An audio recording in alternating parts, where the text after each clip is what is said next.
Students, इस video में आप लोग देखेंगे कक्षा 10वीं के एनसीईआरटी गणित से प्रश्नावली 7.4 के प्रश्न संख्या 1 का हल। प्रश्न संख्या 1 में कहता है बिंदुओं ए और बी को जोड़ने वाले रेखाखंड को रेखा 2x + y - 4 = 0 जिस अनुपात में विभाजित करती है उसे ज्ञात कीजिए। तो प्रश्न में हमें दो बिंदुएं दी गई है। पहला है बिंदु ए, हम मान लेते हैं कि यहाँ पे ये बिंदु है और ये जो है हमारा बिंदु बी है। और प्रश्न में जो है हमें बिंदु ए का नियामक दिया हुआ है 2, -2 और बिंदु बी का नियामक दिया हुआ है 3, 7। अब कहा जा रहा है कि बिंदु ए और बिंदु बी को जोड़ने से जो हमें रेखाखंड प्राप्त हो रहा है वो रेखाखंड ए बी होगा, है ना। और उस रेखा को जो है, ये रेखा का समीकरण दिया हुआ है 2x + y - 4 = 0 जो है किसी भी अनुपात में बांट रही है, और जिस भी अनुपात में बांट रही है इस रेखाखंड ए बी को, उस अनुपात को हमें क्या करना है, ज्ञात कर लेना है। तो ये ए बी रेखाखंड हमारा बना बिंदु ए और बी को मिलाने से। अब यहाँ क्या करते हैं, हम इस समीकरण का जो है एक रेखा खींच लेते हैं। जो ये समीकरण है, मतलब 2x + y - 4 = 0 का जो है एक हम रेखा खींच लिया। ये मान लेते हैं कि ये जो है इस रेखा का क्या है, समीकरण है। मतलब 2x + y - 4 = 0 जो इस रेखा का समीकरण है वो ये है। समझ रहे। और ये समझ लेते हैं कि बिंदु जो है, मतलब ए और बी को मिलाने से जो रेखाखंड बन रहा है वो उस रेखाखंड को ये समीकरण, मतलब 2x + y - 4 = 0 जो है ओ बिंदु पर किसी भी अनुपात में विभाजित कर रही है। और उस अनुपात को हम मान के चलते हैं कि रेखाखंड ए बी को जो है ये समीकरण 2x + y - 4 वाले रेखा, है ना, वो बिंदु पे जो है यम अनुपात n में क्या कर रही है, विभाजित कर रही है। ठीक। अब आइए इस चीज़ को पहले लिखते हैं। जो प्रश्न में दिया है उसे हम लिखते हैं। दिया है रेखाखंड ए बी में बिंदु ए का नियामक 2, -2 है एवं बिंदु बी का नियामक 3, 7 है। ये चीज़ समझ रहे हैं। अब जो है इसे हम मान के चलते हैं, जो यहाँ पे हम किए हैं कि मतलब ये जो है रेखा 2x + y - 4 जो है वो ए बी रेखाखंड को ओ बिंदु पे यम अनुपात n में विभाजित करती है। इस चीज़ को भी लिखेंगे। आइए लिखते हैं। माना रेखाखंड ए बी को रेखा 2x + y - 4 = 0 बिंदु ओ पर यम अनुपात n के अनुपात में विभाजित करती है। विभाजित करती है। ठीक है। तो अब यहाँ हम देख रहे हैं कि ए बी रेखाखंड को जो है ओ बिंदु यम अनुपात n के अनुपात में क्या कर रही है, विभाजित कर रही है। तो अब यहाँ हम विभाजन सूत्र से क्या लिख सकते हैं, बिंदु ओ का नियामक लिख सकते हैं। ठीक है। अब आपको हम बता दें कि विभाजन सूत्र क्या होता है। इसे तो पहले हम बता चुके हैं, इसके पहले की वीडियो में। होता है जब विभाजन अंत हो, ठीक है, यानी कोई रेखाखंड, यानी दो बिंदुओं के बीच यदि तीसरा बिंदु जो मध्य में हो, है ना, उसके जब बाहर स्थित होगा तो विभाजन बाय होगा। लेकिन दो बिंदुओं के बीच में, दो बिंदुओं को मिलाने वाले रेखाखंड के मध्य में जब कोई बिंदु स्थित हो तो उसका नियामक अंतर विभाजन सूत्र से निकलता है। और उसका सूत्र क्या होता है, यम x2, ठीक है, प्लस n x1 बटे में m + n। और ये जब x नियामक निकालना हो तब, और जब y नियामक इसका निकालना हो तो m/2 प्लस n/1 और बटे m + n। ये चीज़ होता है। ये समझ रहे हैं। अब आइए इस सूत्र पे जो है हम o का नियामक निकालते हैं। तो इसमें जो पहला नियामक है वो हमारा x1/1 हो जाएगा, दूसरा नियामक जो है x2/2 हो जाएगा। मतलब a को हम x1/1, a के जो नियामक है 2, -2, तो इसमें x1 इसको i/1, इसी तरह से इसमें x2 इसको /2। तो आइए यहाँ वैल्यू भरते हैं। हम यहाँ चूंकि अनुपात भी क्या लिए हैं, यम और n ही लिए हैं, और यहाँ सूत्र भी हम क्या लिखे हैं, m n लिखे हैं, तो m लिखेंगे। और x2 है, x2 का वैल्यू क्या है हमारा 3 है, ठीक, प्लस n x1 है, n ही है, और x1 क्या है, ये x1 है 2। मतलब कि यम और n जो यहाँ पे होता है वो जो रेखाखंड है है ना, दिया गया रेखाखंड जो है ओ बिंदु के द्वारा जिस भी अनुपात में विभाजित हो रही है उसमें पहले को यम मान लेना, दूसरे को यन मान लेना, इस सूत्र के अनुसार, ठीक है। और बटे में क्या है, यम प्लस यन, ये चीज़ समझ रहे हैं। और ठीक उसी तरह से यम बाई टू है, फिर यम क्या है, यम ही है, और बाई टू यानी कि दूसरा नियामक बाई, ठीक है, 7 है तो यम इंटू 7 और प्लस यन बाई वन क्या है हमारा -2 है तो यन इंटू -2 और बटे में क्या है यम प्लस यन।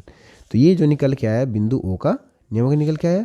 या यहाँ से आगे क्या निकल के आ जाएगा, थोड़ा हल कर लेते हैं इसको। 3 इंटू यम करेंगे तो क्या आ जाएगा 3m, ठीक, और प्लस यन इंटू 2 करेंगे तो क्या आ जाएगा 2n और बटे में यम प्लस यन, ठीक, और 7 इंटू यम करेंगे तो क्या आ जाएगा 7n और -2 इंटू यन तो -2n, ठीक है, और बटे में यम प्लस यन। ये जो हमारा निकल के आ गया, क्या आ गया, बिंदु ओ का नियम निकल के आ गया। अब हम आपको बता दें कि यदि आपका किसी भी रेखा का समीकरण दिया हुआ है ना, किसी भी रेखा का आपका समीकरण यहाँ पे यदि कहीं भी दिया हुआ है तो उस रेखा पे प्रत्येक जो बिंदु होता है ना, उस रेखा पर के प्रत्येक बिंदु जो होता है उस समीकरण का एक हल होता है ना। यानी 2x प्लस बाई और -4 इज इक्वल टू क्या होता है, यहाँ पे 0 है। तो इस पे एक बिंदु ओ है, यहाँ आप देख पा रहे हैं, जो कि रेखाखंड ए बी पे मैच कर रहा है। तो यहाँ से हम बिंदु ओ का नियामक निकाले हैं, तो उसी हिसाब से यहाँ से भी हम क्या कर लेंगे, इसमें वैल्यू जब भरेंगे तो यहाँ से हमारा वो बिंदु का नियामक निकला था, है ना, और उसी नियामक को जो है हम इसमें वैल्यू को पुट कर देंगे। मतलब यहाँ से ये x का वैल्यू है, ये y का वैल्यू है, तो x और y के स्थान पे इसका वैल्यू हम क्या करेंगे, पुट करेंगे। चूँकि प्रत्येक रेखा जो है, उस रेखा का जो समीकरण होता है उस पर के प्रत्येक बिंदु जो है दिए गए समीकरण का क्या होता है, एक हल होता है। तो आइए पहले हम लिख देते हैं कि हम जानते हैं कि रेखा पर कोई भी बिंदु, है ना, रेखा पर कोई भी बिंदु, या लिख देना यहाँ पे दिए रेखा पे, है ना, हम जानते हैं कि दिए रेखा पर कोई भी बिंदु उस रेखा पर, उस रेखा के, यहाँ पे लिख देंगे उस रेखा के समीकरण, उस रेखा के समीकरण का, या यहाँ पे कोई भी नहीं लिख करके यहाँ प्रत्येक लिख देंगे, ठीक है, प्रत्येक बिंदु, ठीक है। हम जानते हैं कि दिए रेखा पर प्रत्येक बिंदु उस रेखा के समीकरण का एक हल होता है, ठीक है। अर्थात यहाँ से जो ओ बिंदु है यहाँ पे लिख देंगे और यहाँ पे लिखेंगे चूंकि बिंदु ओ रेखा 2x, रेखा जो दिया हुआ है ये, इसका समीकरण क्या है 2x प्लस बाई -4 है, 2x प्लस बाई -4, चूँकि बिंदु ओ रेखा 2x plus by -4 is equal to 0 पर स्थित है। बिंदु ओ रेखा 2x प्लस बाई -4 पर स्थित है, इसलिए यहाँ से जो ये समीकरण है मतलब 2, और यहाँ से बिंदु ओ का नियामक क्या निकल के आया है 3m प्लस 2n और बटे में m प्लस n और 7m - 2n बटे m प्लस n है। तो 2x के जगह पे ये हम जानते हैं कि किसी भी नियामक में जो पहला नियामक लिखा जाता है वो x का लिखा जाता है और जो दूसरा नियामक लिखा जाता है वो y का लिखा जाता है, ये जी समझ रहे हैं। तो 2x प्लस बाई -4 है, तो x का वैल्यू यहाँ पे भरेंगे 2 इंटू 3m और प्लस 2n और बटे में m प्लस n, ये हो गया। x का वैल्यू यहाँ पुट कर दिया और y का वैल्यू क्या है, मतलब y नियामक वो बिंदु का 7m - 2n और बटे में m प्लस n है, और माइनस में क्या है 4 इज इक्वल टू 0, ये चीज़ समझ रहे हैं। मतलब कि जो ओ बिंदु का नियामक आया है, आप यहाँ देख पा रहे हैं कि ये रेखा 2x प्लस बाई -4 पे ही क्या है, बिंदु ओ है, समझ रहे हैं। और इस ओ बिंदु के द्वारा ही ये रेखाखंड ए बी जो है किसी अनुपात में यानी कि m अनुपात n में विभाजित हो रहा है। तो अब यहाँ से हम जब इस समीकरण को हल करेंगे, ठीक है, तो इसको हल करने के बाद हमारा m और n का अनुपात निकल के आएगा और वही हमें यहाँ ज्ञात करना है प्रश्न में, ठीक है। तो आइए पहले इसको हल करते हैं।